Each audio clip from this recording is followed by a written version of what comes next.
I received a new plant in the mail. There are 2 stems for this plant. I took off the soil and pruned some of the roots. These roots look really good, so I'm not too concerned. Sometimes I would trim off more roots than this, but this is definitely the maximum amount of roots that I would leave on a Hoya before putting into leca.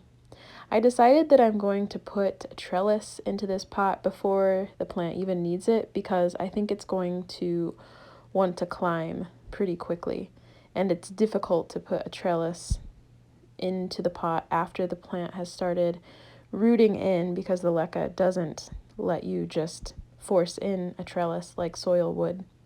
So I just use a little twisty tie on the top to help stabilize the two bamboo hoops. And then when I put the plant in with the leca, it further stabilizes the hoops. So I think they'll be fine just like this. As the plant roots more and more, the leca will start to lock in and not let the hoops move around too much. So I put some leca in the bottom, and now I'm going to position the 2 stems where I think they're going to look nice. They don't have a ton of growth on them, which makes it a lot easier to position them and put the leca into the pot. I actually prefer buying small plants because then it's just easier to get set up into leca. For the purpose of using leca and growing Hoyas the semi-hydro way, this might look really strange that I'm using a ceramic pot that has the built-on saucer on the bottom, because typically house plants that are grown in semi-hydro, often it's recommended to you that you use a 1/3 reservoir. So a third of the height of the pot, you would keep a nutrient reservoir, and I think that works generally for houseplants, but I think it's way too much water for Hoyas.